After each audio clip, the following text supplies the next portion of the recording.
All right, CNT125, we're on our voice over IP module. We're in our last section on signaling protocols. So as we start moving voice phone calls around, packetized voice phone calls around, we're going to run into a couple protocols that are unique to that, to moving those voice phone calls around. So we have signaling protocols and transport protocols. The signaling protocols are responsible for literally setting up the phone call, making sure the connection occurs, and then monitoring that and then closing it down, shutting down that connection, if you will. That's your signaling protocol. Early on adoption, a lot of this was very proprietary. Today, many have moved on to something that's more common that most systems use. There's two we're going to encounter. One we're going to be using in our lab room, and one that is very kind of like universal today, SIP. So we're going to talk about skinny a little bit, and we'll talk about SIP a little bit. All right, so SIP, this is one that many places have adopted as kind of the universal protocol for signaling for IP phone, is SIP, Session Initiation Protocol. This is modeled on HTTP because it literally, as I look at the phone call process, it's like, hey, I'm inviting you to a phone call. Okay, great, let's do that. And it's almost like a give and take of setting up the phone call, monitoring, and then closing it down. So we have a couple pieces to this to make it work. Okay, I'm not too hung up on the pieces, but showing you that they're here. The devices in here talking to proxy server, registration server, and then redirect server out to SIP domain. Okay, I'm not too hung up on that. But with SIP, it is a lot more flexible in its capabilities. Here's the piece I want you to recognize. If my network is using SIP, phone A picks up to call phone B, the signaling protocol SIP literally starts communicating with the phone server. And it's literally messages like, hey, they press button 1, hey, they press button 2, hey, they press button 3. And the server then can respond with, okay, play dial tone, okay, play a ringing tone, hey, okay, boom, you're connected, here you go. So this is all the setup that's done. This would be the kind of thing that the switchboard operators did for you many, many, many years ago. This is the protocol that's doing the whole setup and getting the connection going. And then it literally hands it off to our transport protocol, which we'll talk about in a little bit, RTP. So here's another example showing you SIP or skinny is the setup protocol, and here's the SIP protocol. If I look at a phone call, the process, if you will, it's literally kind of this give and take. Hey, I'm going to invite you to a call. I'm trying. I'm ringing. Here's ringing signal. It's okay. Acknowledge. All right, now we're going to send data back and forth. Okay, bye. All right, close down.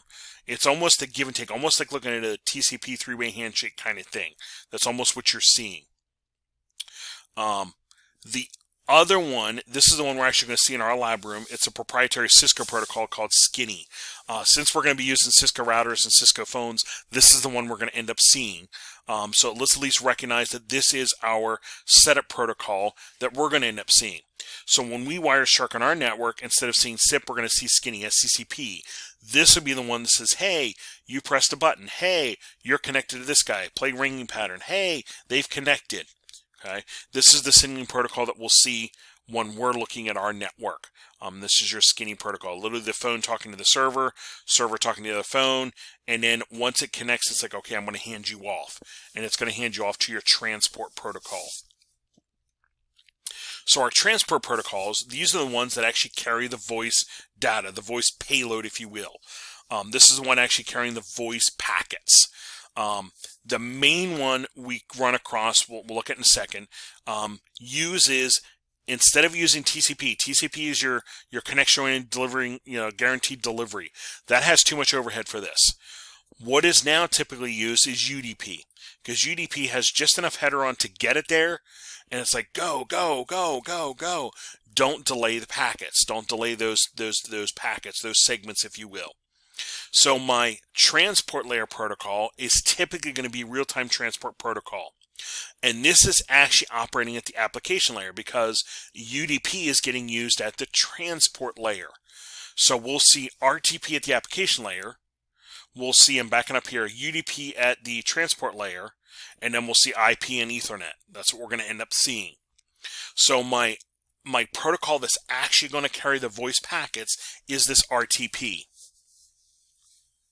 So once the setup occurs with either SIP or Skinny, we're going to see Skinny, SCCP. Once that setup has occurred, we see a handful of packets to set it up, and then boom, it hands it off to RTP, and you should see these two phones talking directly to each other through the switch.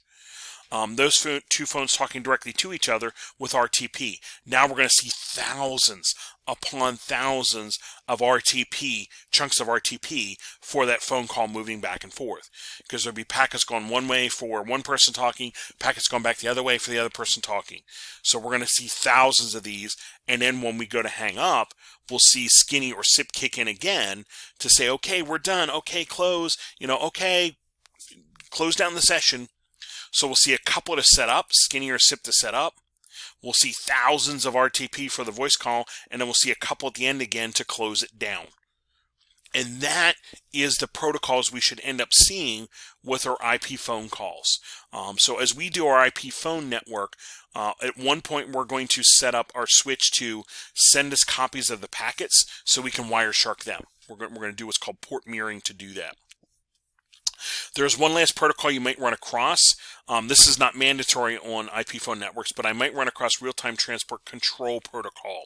This gives you information about the quality of the connection, if you will. Provides quality feedback on the quality of the connection. So you might see this kick in. You might see a couple of these packets in your network. Last but not least, quality of service with IP phone. One of the things that need to be thought about is making sure you have enough bandwidth for the phone calls. And if you are managing a network with a lot of IP phone call traffic, you might need to set up some priority that the voice or video traffic gets preference, where you might have a couple of those move through and then a data packet, a couple more video, voice, and then data to make sure that this connection, the voice connection, is of quality. So I might need to actually configure in the switches to allow these packets to go first, if you will, so they're not delayed. So in a voice over IP network, you might be doing some quality of service to make sure these phone packets are handled in priority order versus some of your other traffic.